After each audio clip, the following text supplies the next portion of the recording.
평안하셨습니까? 예. 이제 서서히 좀 여름 맛이 좀 나는 것 같습니다. 예. 예, 오늘 올여름도 우리 다 건강하신 가운데 다 무하시기를 간절히 바랍니다. 오늘 또 안식일에 하나님의 말씀으로 큰 은혜 받는 한 시간 되시기 바랍니다.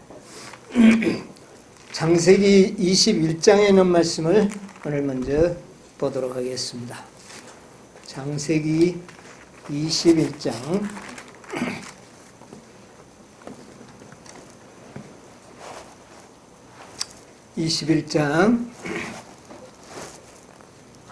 22절부터 제가 보도록 하겠습니다. 때에 아비멜렉과 그 군대 장관 비골이 아브라함에게 말하여 가로되 내가 무슨 일을 하든지 하나님이 너와 함께 계시도다. 그런즉 너는 나와 내 아들과 내 손자에게 거짓되이 행치 않기를 이제 여기서 하나님을 가리켜 내게 맹세하라. 내가 내게 후대한 대로 너도 나와 너의 머무는 이 땅에 행할 것이니라. 아브라함이 가로되 내가 맹세하리라 하고 31절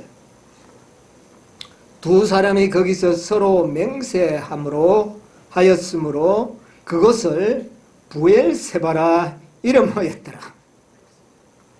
그들이 부엘세바에서 언약을 세우매 아비멜렉과 그 군대 장관 비골은 떠나 블레셋 족속의 땅으로 돌아갔고 아브라함은 부엘세바에 에셀나무를 심고 거기서 영생하시는 하나님의 여호와의 이름을 불렀으며 그가 블레셋 족속의 땅에서 여러 날을 지내었더라. 예, 여기까지 읽도록 하겠습니다.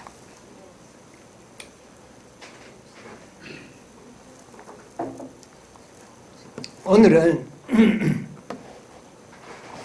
이 아비멜렉이라고 하는 사람이 아브라함과 언약을 맺는 이 역사 속에서 오늘 좀 우리가 소개되고 있는 현대진리 또 이 역사 속에서 소개되고 있는 하나님의 이름을 통하여 현대진리를 좀 생각해 보도록 하겠습니다. 이 아브라함이 이 비골과 아비멜렉 이 두 사람과 언약을 맺은 이후에 하나님의 이름을 어떻게 부르게 됐습니까? 영생하시는 하나님 여호와의 이름을 불렀더라.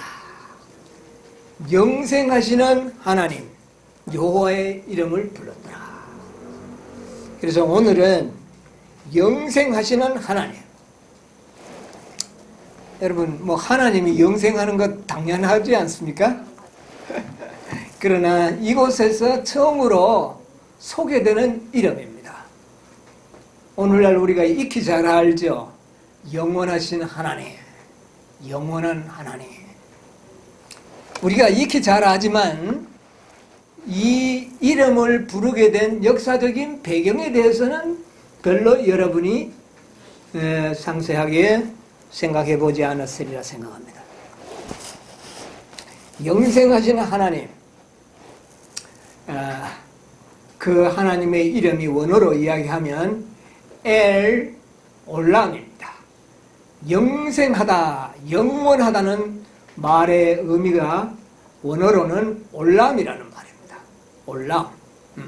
그래서 하나님은 엘, 영생하시는 올람. 이래서 두 단어가 합쳐지면 엘 올람. 예, 그래서 여호와께서는 영생하시는 하나님이다는 그런 이름을 아브라함이 최초로 부르기 시작합니다. 우리가 하나님의 여러 호칭들을 지금 연구하고 있죠. 지금 몇 번째 연구하고 있습니까? 우리 한번 생각을 해볼까요? 제일 먼저 우리가 배운 이름이 엘로힘. 그 다음에 두 번째로 야훼, 여호와, 야훼. 세 번째는요? 엘 아도나이. 내 주여 하는 아도나이. 그 다음에 엘 사타이, 전능하신 하나님이라는 뜻입니다. 엘 사타이는 전능하신. 그 다음에는요? 엘 엘리온. 엘리온은 지극히 높으신 하나님. 엘 엘리온. 그 다음에는요? 엘로이는 지난 안식일이고, 그 전에 다섯 번째 엘 아만.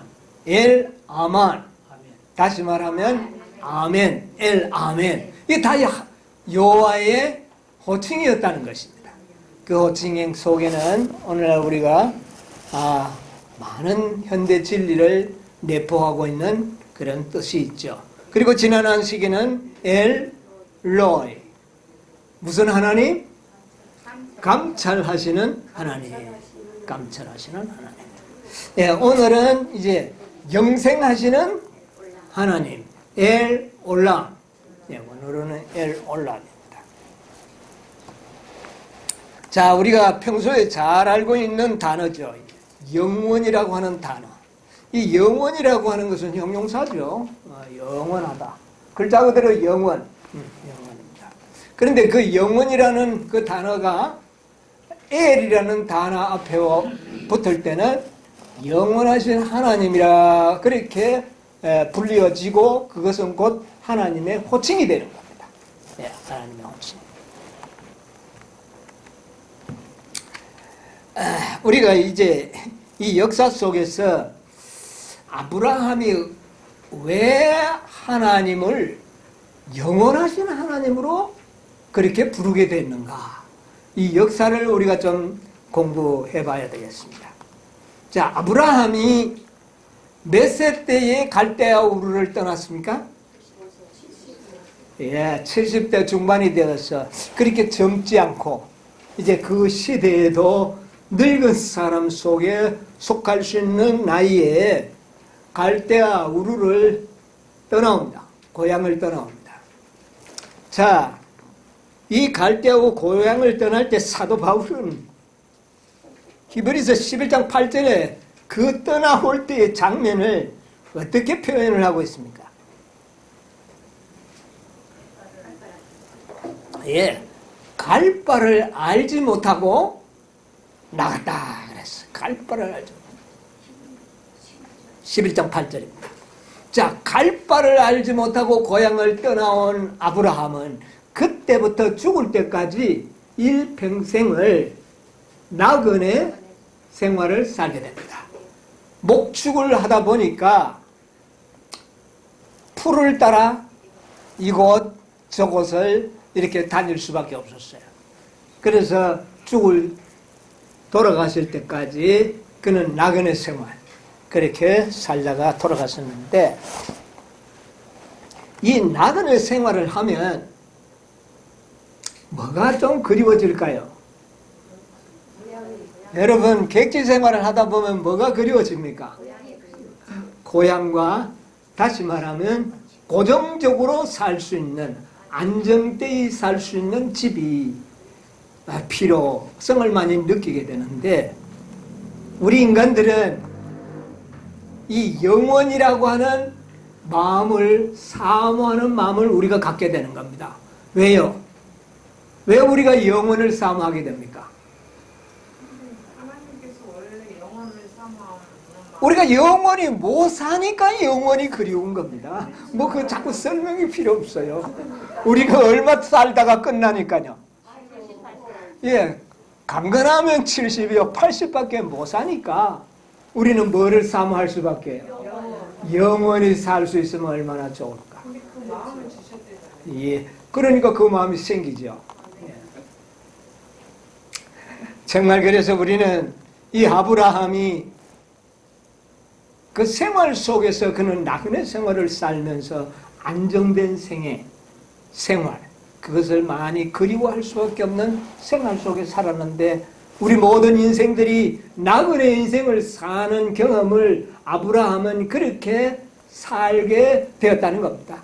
고향을 떠나와서 정처 없이 이곳 저곳에 초막을 짓고 천막을 치면서 살았던 나그네 인생을 아브라함은 살고 간 겁니다.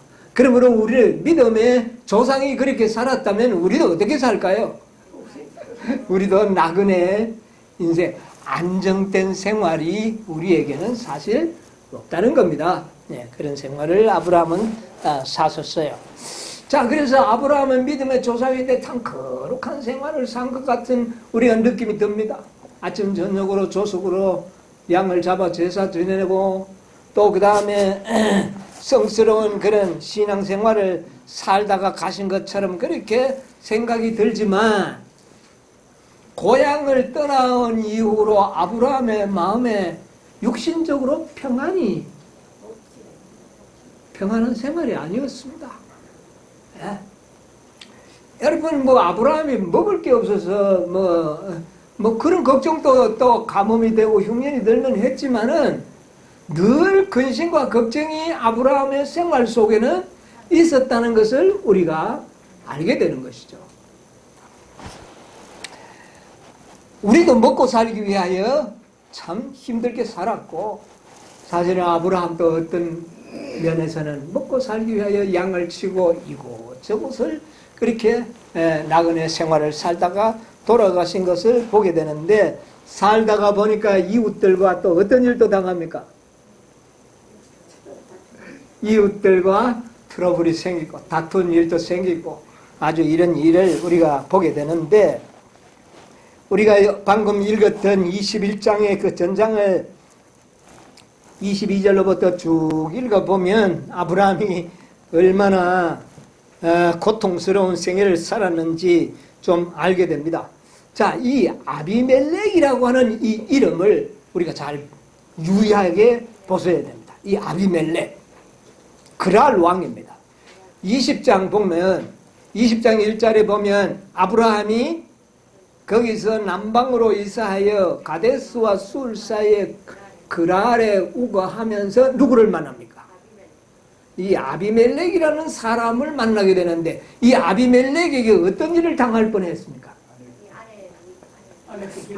아내를 빼앗길 뻔했습니다. 자, 이제는 이 아브라함이 고향을 떠나와서 이곳저곳을 옮길 수밖에 없었어요. 목초지를 따라가다 보니까 이 그랄 왕이 살고 있는 오늘날의 블레셋 땅이 목초가 좋았기 때문에 그곳에 가야 할 수밖에 없었어요.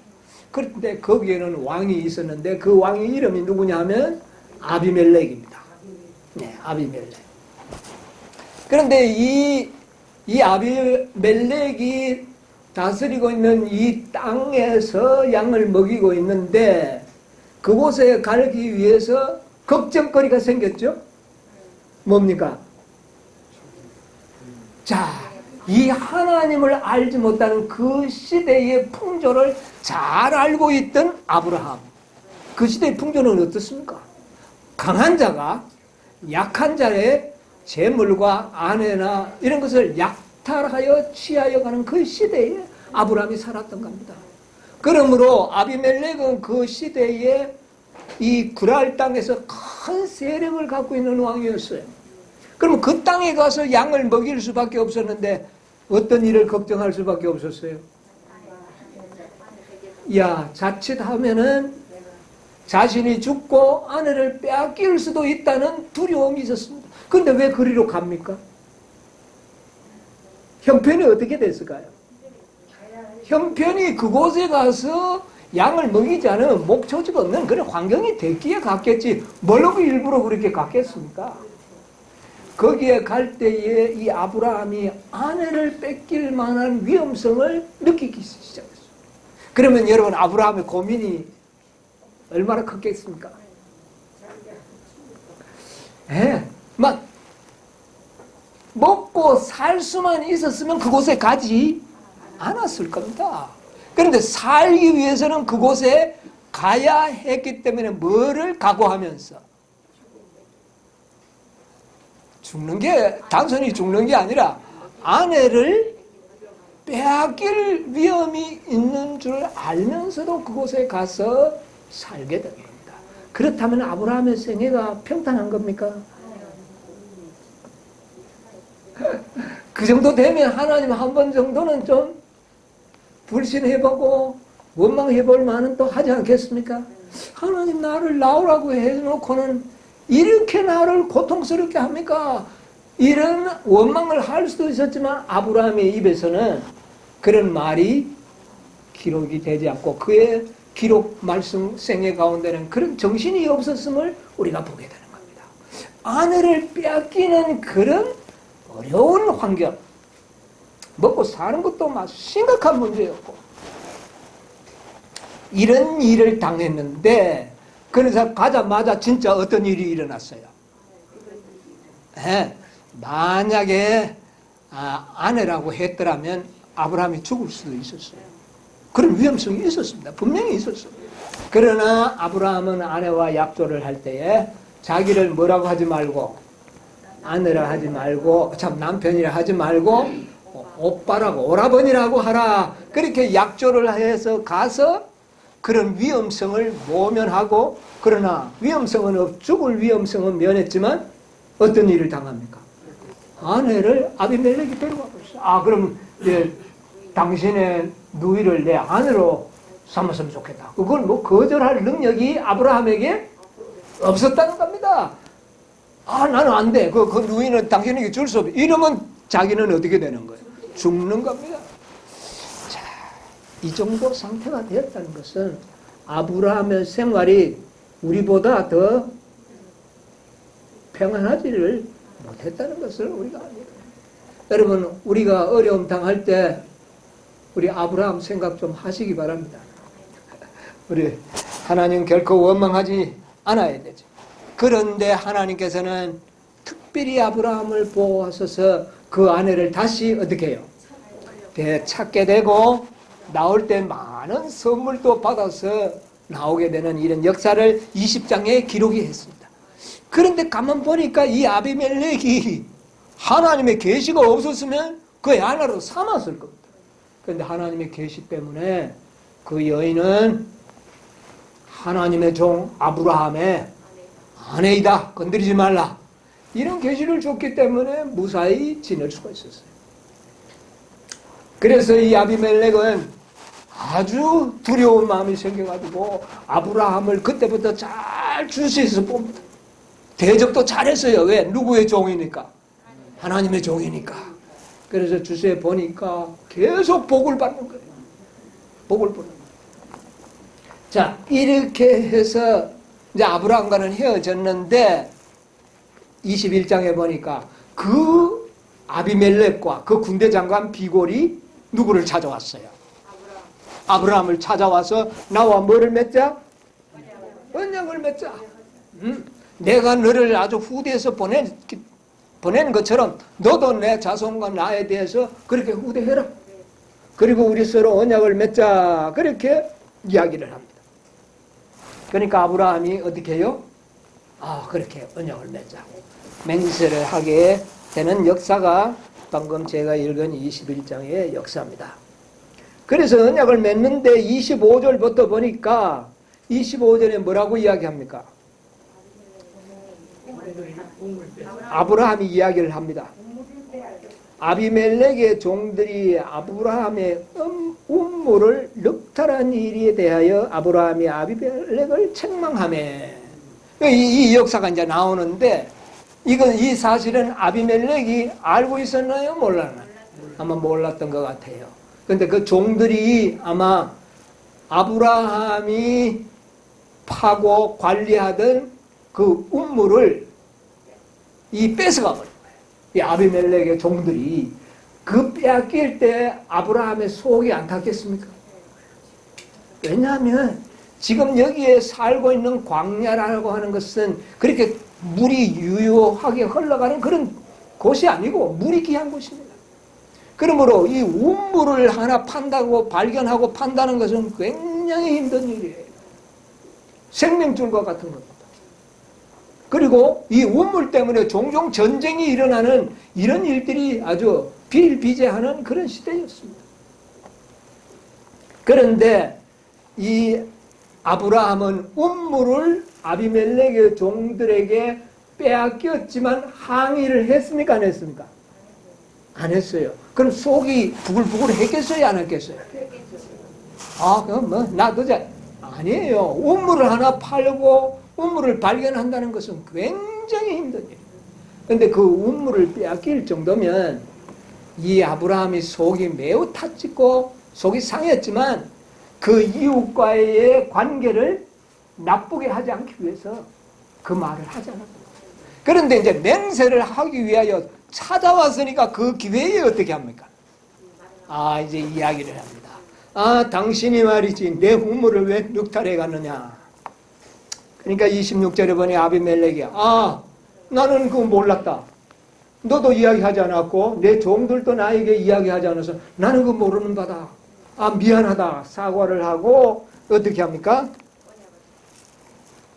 두 사람이 이제는 이런 일이 없을 것이다. 언약을 맺습니다. 그러면서 아브라함이 28절에 보니까 7 암양 새끼를 따라 놓으니, 자 29절 30절 한번 읽어보세요. 아비멜렉이 아브라함에게 이르되 이 7 암양 새끼를 따로 놓음은 어찌미뇨. 아브라함이 가로되 너는 내 손에서 이 암양 새끼 7을 받아 내가 이 우물판 증거를 삼으라 하고. 예.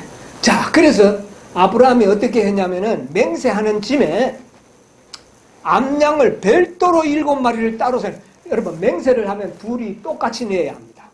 똑같이 내서 똑같이 그 짐승을 잘라서 맹세를 하잖아요. 그런데 그 맹세의 짐승 외에 별도의 암양 7마리를 아비멜렉에 주는 겁니다. 주면서 맹세를 얻어내는데 그게 뭐냐 하면 내가 이 운물을 팠다는 것을 네가 이것을 받고 증거를 삼고 언약을 맺자. 그러면 이 운물은 이제는 어떻게 해요? 다시는 빼앗길 일도 없고 다툴 일이 없도록 언약을 세우는 겁니다. 그래서 7마리의 암양을 이렇게 주면서 그 운물을 되돌려 받게 되는 겁니다. 운물이 되찾아오는 일이에요. 그리고는 31절에 보면 두 사람이 거기서 서로 맹세하였으므로 그곳을 어떻게 했다고요? 부엘세바라. 그래서 여기에서 부엘세바라는 그런 하나의 이름을 그 지역을 부르게 되는 것입니다. 자, 이 부엘세바의 뜻이 뭐냐면은 그리고 그 운물을 되돌려 받은 기념으로 그 땅 이름을 부엘세바라고 짓고 그 다음에 거기에 기념 식수를 하나 합니다. 그것이 에셀나무예요. 에셀나무를 하나 심어가지고는 심고 난 다음에 33절에 아브라함은 부엘세바에 아셀나무를 심고 거기서 어떻게 해요? 영생하신 하나님 여호와의 이름을 불렀더라.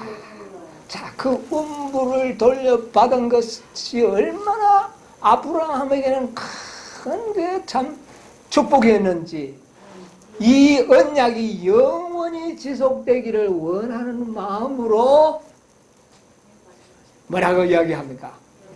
영생하시는 하나님 여호와의 이름을 불렀더라. 그렇게 말하고 있습니다. 자, 이 영생한다는 말, 이 영원하다는 말, 이 영원이라는 말이 오늘날 기독교계에서 상당히 오용되고 있습니다. 사람은 영원히 죽지 않고 산다. 지옥에 가서도 영원 지옥설이 나왔는데 영영한 불에 들어가리라, 영원한 불에 들어가리라. 그게 올람입니다. 영원하다는 것이. 그러니까 지옥이 뭐하다는 겁니까? 영원히 있다. 이렇게 오해하는 사람들이 있는데, 이 영원이라는 이 단어가 하나님에게 사용될 때만이 글자 그대로 영원입니다. 하나님이 아닌 인간들에게 사용될 때는 그게 영원이 아니에요. 자, 우리 사무엘상 1장 12절에 있는 말씀을 하나 좀 읽고 넘어가겠습니다. 사무엘상 1장 22절.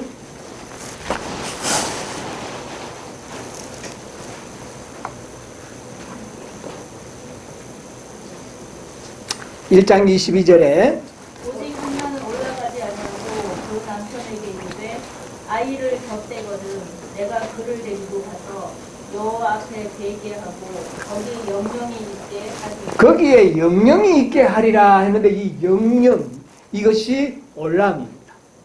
영원이에요. 예. 자, 그러면 사무엘이 아직도 살아가지고 하나님을 봉사하는 게 아니죠. 그러면 이건 뭘 의미하는 겁니까? 사무엘 평생을 이야기합니다. 일평생. 그러니까 나이가 많다고 끝나는 것이 아니라 그의 일평생 동안 뭐를 할 것이다. 끝까지 일평생을 이야기하는 겁니다. 그래서 이 올람이라는 말이 하나님에게 속하게 될 때 영원이에요. 글자 그대로 끝없는 영원이에요. 그러나 인간에게 속하고 어떤 그런 것을 설명하는 형용사로만 사용될 때는 일평생이 아니면 긴 기간을 이야기하는 겁니다. 영영이 꺼지지 않는 불이라 그것은 아주 오랫동안 형벌을 받을 것이다. 우리 기한을 우리에게 알려주지 않았습니다. 그것은 긴 기간을 이야기하는 것입니다. 그래서 이 영원이라고 하는 올람이 하나님께 속할 때에 글자 그대로 영원한 것이요. 인간에게 속하고 다른 어떤 사건을 설명하는 일에 사용될 때는 일평생이 아니면 긴 기간을 의미한다. 이것을 우리가 좀 알고 있으면 좋겠습니다. 그런데 이 부엘세바, 부엘세바라고 이름을 짓고 영생하시는 하나님의 이름을 불렀는데 부엘세바의 뜻이 뭐냐 하면은 이 두 단어가 합성된 겁니다. 베르라는 말과 세바라는 말이 합쳐져서 부엘세바가 된 겁니다. 그런데 베르라는 말은 뭐냐면은 우물이라는 말입니다.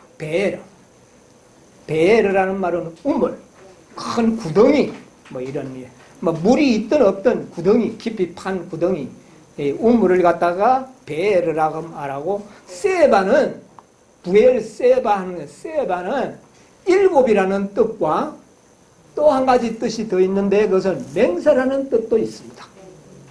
예.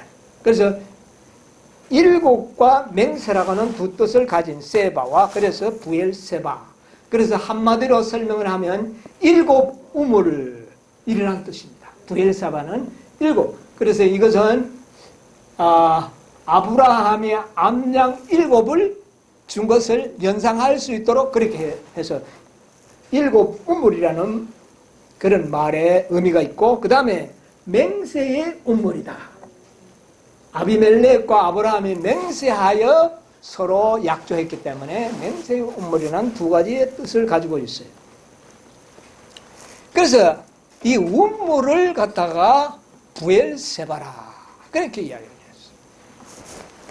여러분 이 우물에 대해서 오늘 좀 생각을 해보려고 합니다. 우물은 두 종류의 우물이 있어요. 첫 번째 우물은 뭐냐면은 글자 그대로 우물 속에서 생수가 솟아나는 우물이 있습니다. 그렇죠? 생수가 솟아나는 우물이 있어요. 물이 계속 솟아나서 흘러가는 이런 우물이 있는가 하면 또 한 가지 우물은 사람이 인위적으로 구덩이를 팠는데 물이 안 나요. 그런데 그렇게 구덩이를 파고 벽면을 석회로 다 바릅니다. 석회를 다 발라서 그 구덩이에 물을 보관하는 우물이 있어요. 물을 보관하는 우물. 그래서 그 보관해서 비가 많이 올 때 보관해놨다가 가물 때 그 물을 먹도록 하는 이런 두 가지의 우물이 있는 것이에요. 자, 이것을 어디에서 볼 수가 있느냐면은 예레미야에서 보면 그 말씀을 좀 보게 됩니다. 예레미야 2장에 있는 말씀을 보세요. 예레미야 2장 13절 14절 내 백성이 두 가지 악을 행하였나니 12절로부터 한번 볼까요? 너 하늘아 이 일을 인하여 놀랄지어다 심히 놀랄지어다 두려워할지어다 여호와의 말입니다. 내 백성이 두 가지 악을 행하였나니 곧 생수의 근원은 나를 버린 것과 스스로 웅덩이를 판 것인데 그것은 물을 같이 몰아 터진 웅덩이. 이스라엘 백성들이 두 가지 죄를 지었다고 그랬어요. 그런데 첫 번째는 뭐라고요? 생수의 근원, 이게 샘을 말합니다. 우물을 말합니다. 생수가 나오는 우물을 버리고, 그 다음에 어떻게 해요? 스스로 웅덩이를 파는 게, 이것은 물이 안 나오는 웅덩이인데, 물을 가두려고 판 우물인데, 그것도 회치를 잘 발랐으면 괜찮은데, 그것을 잘 안 발라가 터져버린, 깨져버린 웅덩이. 그러니까 세면을 잘 안 발라 놓으면, 물을 가다 놓으면 물이 어떻게 해요? 자꾸 빠져나가죠. 이런 우물을 판 것이라. 누가요? 내 백성이 두 가지 악을 범했다는 거예요. 첫째는 생수의 샘이 되는 나를, 예수 그리스도가 생수의 샘이라고 이야기를 하고 있습니다. 생수의 우물이라는 말이에요. 버린 것과 그 다음에 웅덩이를 어떻게 해요?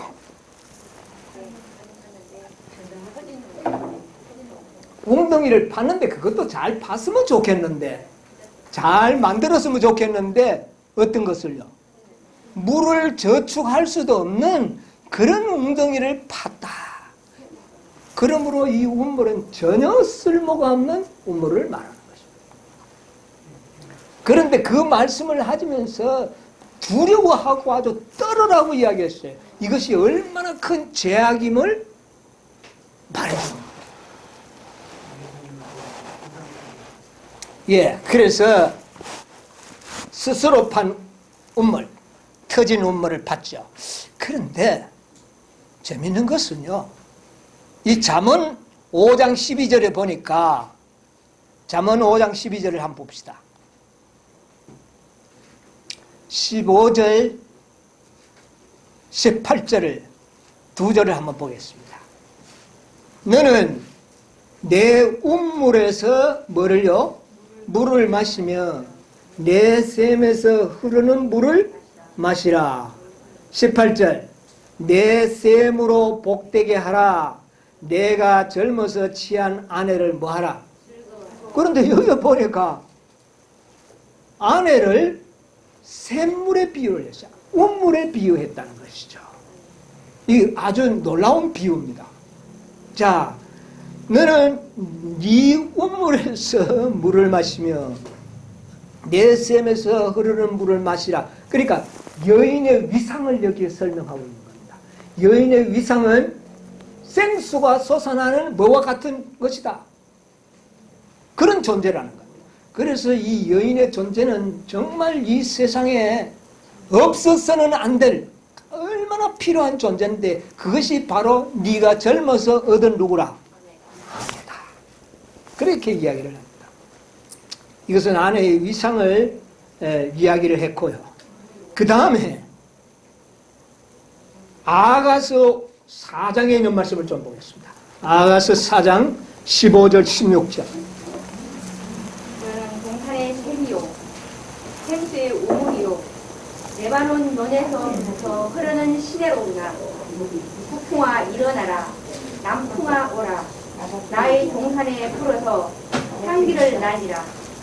나의 사랑하는 자가 그 동산에 들어가서 그 아름다운 실과 먹기를 원하노라. 예, 여기 보니까 너는 동산의 샘이요 생수의 우물. 이건 누구 보고 하는 말입니까? 아가스에 나오는 이 여인은 누구냐면 술람미 여인입니다. 이 술람미 여인은 남은 교회를 상징합니다. 여러분, 여인은 교회를 상징하고, 그 다음에 여기에 나오는 이 여인은 남은 교회를 이야기하는 겁니다. 그러니까 교회를 갖다가 생수가 솟아나는 샘으로 또 상징하고 있는 겁니다. 그래서 교회는 여인으로 상징했지 않습니까? 그래서 이것이 구속사적인 의미가 있다. 자, 그래서 이 부엘세바는 운물인데 여성 명사라고 그래요. 여성 명사. 남성 명사가 아니고 원어에 보면 여성, 남성을 구별할 수 있는 그런 단어들이 많이 나와 있어요. 그런데 이게 여성 명사인데 여인을 비유하고 그것은 곧 운물에 비유되었고 그 운물은 마지막 술람미 여인에게 비유하면서 남은 교회를 상징합니다. 자, 그런데 여기에 왜 남은 교회인가? 아가서 6장 8절로 10절을 보세요. 왕후가 60이요 비빈이 80이요 시녀가 무수하되 나의 비둘기 나의 완전한 자는 하나뿐이로구나. 그는 그 어미의 외딸이요 그 낳은 자의 귀중히 여기는 자로구나. 여자들이 그를 보고 복된 자라 하고 왕후와 비빈들도 그를 칭찬하는구나. 아침빛같이 뚜렷하고 달같이 아름답고 해같이 맑고 기치를 버린 군대같이 어미한 여자가 누구인가? 예, 그까지야. 그러니까 결국은 너는 동산의 샘이요 생수의 운물이요 이렇게 칭찬을 쫙 하고 내려와서는 보니까 아침빛같이 어떻게 해요? 그런데 이 술람미 여인이 외모가 그렇게 피부가 뭐 환해서 이렇게 두드러진 여인이 아닌 것 같아요. 너는 거무나 아름다우니 그랬어요. 그러니까 외모로는 그렇게 뭐 출중한 그런 외모만 있었던 것이 아니고 보기에는 별 볼 일이 없는 여인이었지만 그의 마음씨가 아름다운 것을 이야기하고 있어요. 품성이 아름다운 것을. 예. 그런데 그 여인을 갖다가 여기 보면 너는 동산의 운물이요 또 생수의 운물이라. 왕후가 60이고 비빈이 80이고 많은 여인, 이 땅에 많은 교회들이 있지만 이 다 여인들 아닙니까? 보기에는 어때요? 왕후들 근사하고 참 거창한 이런 아주 옷을 입고 아름다워 보이는 여인이 많이 있지만 나의 비둘기, 나의 완전한 자는 하나뿐이로구나. 비둘기는 뭐의 상징입니까? 순결의 상징. 그리고 또 여기 보니까 완전한 자는 하나뿐이로구나.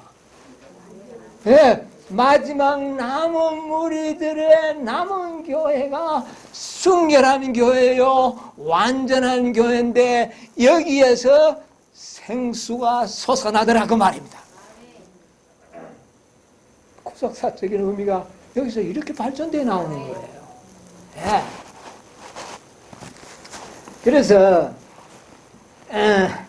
이 예루살렘의 1장 5절에 보면 예루살렘의 여자들아 내가 비록 어떻게 해요? 거무나 아름다우니 게달의 장막 같을지라도 이 게달이라는 게 성소 그 껍데기 있죠? 거무 축축한 거 예, 그걸 이야기합니다. 장막 같을지라도 솔로몬의 휘장과도 같구나. 사람들 보기에는 그래도 솔로몬에게는 아주 휘장과 같은 존재. 자, 여러분 생수가 누가 생수입니까? 예수 그리스도가 생수고요. 교회는 생수가 나오는 우물로 표현한 겁니다. 여러분 이 관계가 얼마나 가까운 관계입니까? 웅덩이에 물이 솟아나지 않고 또 이렇게 생수를 넣었다가 새나가 버리는 그런 터진 교회, 웅덩이와 같은 교회는 이 세상에 어떻게 해요? 많이 있습니다. 순결하고 완전한 교회, 생수가 솟아나는 교회는 하나뿐이로구나. 여러분 이 부엘세바라는 말의 의미가 그렇습니다. 부엘세바는 일곱 우물이라는 말 아닙니까? 7 숫자는 뭐를 가리킵니까? 완전. 그 다음에 또 맹세의 우물이라 그랬잖아요. 이 맹세는 뭐를 이야기하는 겁니까? 하나님의 언약을 굳게 지키는. 그러니까 부엘세바가 마지막 남은 교회를 상징하고 있다는 것을 우리가 여기서 배우게 돼요. 완전하고 하나님의 언약을 지키는 교회, 우물. 그래서 우물이 여인이라고 했잖아요. 네? 자, 이제 우리는 이 우물은 하나님의 남은 교회를 상징한다는 것을 우리가 알게 되는 겁니다. 자, 요한복음 4장 10절. 남은 교회는 어떤 역할을 하게 되는가? 예수께서 대답하여 가라사대 내가 만일 하나님의 선물과 또 내게 물 좀 달라 하는 이가 누구인 줄 알았다면 내가 그에게 구하였을 것이요 그가 생수를 내게 주었으리라. 자, 예수님은 생수로 비유되어 있습니다. 생수. 그런데 그 생수가 남은 교회에서, 참된 하나님의 교회에서 생수가 어떻게 해요? 솟아난다는 것이에요. 네. 다른 모든 교회는 그냥 웅덩이예요. 가두어 놓는 것입니다. 그런데 어떤 교회는 그게 터져서 물도 가두지도 못하는 그런 교회들이 이 세상에 많이 있다는 것을 우리에게 보여줍니다. 요한복음 7장 38절 39절 우리 예수님의 말씀 한번 보도록 하겠습니다. 나를 믿는 자는 성경의 이름과 같이 그 배에서 생수의 강이 흘러나리라 하시니 이는 저를 믿는 자의 받을 성령을 가리켜 말씀하신 것이라. 예수께서 아직 영광을 받지 못하신 고로 성령이 아직 저희에게 계시지 아니하시니라. 자, 나를 믿는 자는 성경의 이름과 같이 그 배에서 뭐가요? 생수의 강에 흘러나리라. 이 생수의 강에 흘러나오는 샘물이, 그 우물이 하나님의 마지막 남은 교회가 부엘세바는 영원한 생수가 되시는 예수 그리스도를 상징하는 우물입니다. 여러분, 부엘세바를 기억하시기 바랍니다. 이 부엘세바는 놀라운 하나님의 남은 교회를 상징하는 우물이었다는 것을 우리에게 가르쳐주고 있는 것이에요. 그래서 이 아브라함은 이 우물을 영원히 어떻게 해요? 소유하기를 원했고 빼앗겼지만은 반드시 그것을 어떻게 해요? 돌려받기를 원했던 겁니다. 네, 받아온 거예요. 네, 그래서 영원하신 이름이 바로 이 생수의 강이 흘러나오는 교회에게 주어지는 축복이다 하는 사실을 깨닫게 되는 겁니다. 여러분, 생수가 솟아나는 교회, 여러분 놀라운 교회 아니겠습니까? 예, 이 생수를 우리는 영원히 우리가 흘러나오는 그런 교회가 되고, 이것은 우리에게 매우 중요한데, 그렇게 될 때 우리는 바로 남은 교회는 달같이 어떻게 해요? 아름답고, 그 다음에 해같이 뚜렷하고, 또 그 다음에요 달같이 아름답고. 이것은 그 이 모든 표현이 뭘까요? 이게 이 진리의 아름다움을 말합니다. 진리의 아름다움. 그래서 결국은 이 여자는 기치를 버린 뭐와 같이? 군대와 같다. 그냥 아름다운 외모의 아름다움만 있는 것이 아니에요. 예. 기치를 버린 군대와 같이 오미한 여자, 무게가 있는 여자, 이런 여자가 바로 앞으로 남은 교회에서 나타날 하나님의 영광이라는 것입니다. 하나님의 품성을 그대로 드러내는 교회를 나타내는 것입니다. 그것이 바로 부엘세바가 갖고 있는 의미예요. 완전하고 언약을 지키는 자. 어린 양이 어디로 인도하든지 어떻게 해요? 따라가는 교회. 그것이 부엘세바의 우물이에요. 여러분, 우리가 부엘세바가 되어야 되지 않겠습니까? 완전하고 언약을 지키는 그런 우물들이 돼, 그런 교회가 되어야 된다고 말입니다. 그래서 일곱이라는 완전과 언약이라고 하는 이 맹세의 두 글자로 만들어진 부엘세바, 이것은 바로 하나님이 원하시고 갖기를 원하시는 부엘세바의 운물이라는 것이죠. 우리 주님께서는 이 운물을 갖기를 원하신다는 것입니다. 여러분, 그래서 이 구속의 경륜 가운데 교회보다 더 중요한 것은 있다 없다? 없다고 그랬어요. 왜? 여기서 뭐가 됩니까? 하나님의 완전함이 나타나고 어린 양이 어디로 인도하며 하나님의 언약을 굳게 지키는 백성들이 나오기 때문에 그렇습니다. 여러분, 터지는 웅덩이, 물을 가두어 놓는 우물이 아닌 생수가 솟아나는 그런 우물을 말합니다. 이런 교회를 하나님께서는 분명히 되찾고 준비하시겠다는 이야기예요. 예, 아브라함이 그 우물을 포기했나요? 암양 7을 주고 맹세를 받고 도로 빼앗아 오는 겁니다. 받아오는 것이에요. 예. 자, 여기에 사도행전 601페이지에 있는 말씀을 조금 읽고 마치도록 하겠습니다.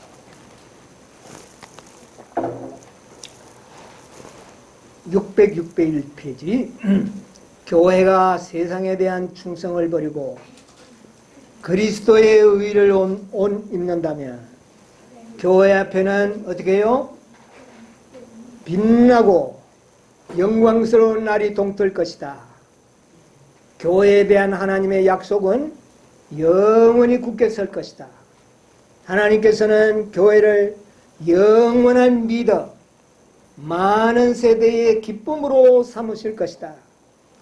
그것을 멸시하고 거절한 사람들이 버린 진리는 승리할 것이다. 비록 때때로 저지당하는 듯이 보이는 그 발전은 결코 저지되지 않았다. 하나님의 기별이 반대를 만날 때 하나님께서는 기별이 좀 더 힘을 주셔서 보다 큰 감화를 끼칠 수 있게 하신다. 진리는 거룩한 능력을 부여받아 가장 굳은 방벽이라도 뚫고 나아갈 것이며 모든 장애를 극복할 것이다. 교회가 그리스도의 뭐를 입는다면, 그리스도의 의를 옷 입는다면 교회 앞에는 빛나고 영광스러운 동이 될 것이다. 이거 무슨 교회입니까? 마지막 남은 교회를 이야기하는 겁니다. 결코 조직된 어떤 교회를 말하지 않습니다. 자, 그것은 590페이지에서 591쪽에 있는 사도행전의 말씀을 보면 확실합니다. 거룩한 이상 가운데서 선지자는 찾았습니까? 거룩한 이상 가운데서 사도행전 선지자는 하나님의 남은 교회의 최후의 승리를 보았다. 찾았으면 한번 읽어봐 주실래요? 여기 선지자는 다음과 같이 기록하고 있다. 내가 보니 불이 섞인 유리바다 같은 것이 있고 이기고 벗어난 자들이 유리바닷가에 서서 하나님의 더운 곳을 가지고 하나님이 종 목을 주되 어린 양의 노래를 불러 가로되 주 하나님 곧 전능하신 이시여 하시는 일이 크고 귀하시도다. 만국의 왕이시여 주의 길이 의롭고 참되시도다. 예, 조금만 더 그 밑에요. 또 내가 보니 보라 어린 양이 시온산에 섰고 또 그와 함께 14만 4천이 섰는데 그 이마에 어린 양의 이름과 그 아버지의 이름을 쓴 것이 있도다. 이 세상에서 그들의 마음은 하나님께 성별되었다. 그들은 마음과 뜻을 다하여 하나님을 섬겼으므로 이제 하나님께서는 그 이마에 당신의 이름을 두실 수 있으시다. 저희가 세세토록 막노릇하리로다. 예, 그까지요. 그 이마에 당신의 무엇을요? 이름을 두실 수 있을 것이다. 예, 그 이름이 무슨 이름일까요? 영생하시는 하나님. 자, 이 품성이 완전하고 언약을 굳게 지킨 사람들이 누구예요? 14만 4천들이에요. 그들이 영광스러운 교회요, 남은 교회라고 말하고 있지 않습니까? 바로 부엘세바라는 뜻이 바로 그 뜻이라고 말입니다. 완전하고 언약을 지키는 운물. 그 운물은 교회 여인을 상징했다. 얼마나 아름다운 진리의 연합입니까? 예. 그래서 영생하시는 하나님은 완전하시고 불변합니다. 여러분, 영원이라는 말의 의미 속에는 완전이라는 말이 포함되어 있습니다. 완전하지 않은 것은 영원한 것이 없습니다. 그리고 영원이라고 하는 것은 불변을 말하지 않습니까? 그래서 완전 불변. 네, 이것이 바로 14만 4천인들에게서 나타나게 되는, 그들의 품성이 완전하고 그분의 맹세와 언약은 어떻게 해요? 불변한 겁니다. 그러므로 그 이마에 누구의 이름을요? 하나님의 이름을 두실 수 있다. 특별히 어떤 이름일까요? 영원. 예, 이들에게는 영원이라는 말이 주어질 수 있다고 말해요. 그렇지 않습니까? 왜? 완전하고 불변한 그런 백성이기 때문에 그들에게는 영원하신 하나님의 이름을 그 이마에 두실 수가 있다. 아, 놀라운 이름입니다. 여러분, 오늘 우리가 바로 이 생수의 운물이 되었으면 좋겠습니다. 부엘세바의 운물들이 바로 우리가 추구하고 있는 그런 교회가 바로 부엘세바의 운물입니다. 우리는 그 운물의 주인공들이 되시기를 바랍니다. 정말 우리는 14만 4천인들은 바로 아브라함이 추구했고 우리 주님께서 추구하시는 바로 구속의 경륜의 마지막 품성의 완전과 하나님의 언약을 지키는 백성으로서의 생수가 솟아나는 운물을 표상하는 그런 백성으로 나타난다는 것이죠. 이런 놀라운 축복받는 부엘세바의 생수를 솟아내는 그런 교회의 주인공들이 다 되시기를 간절히 바라면서 말씀을 마치겠습니다.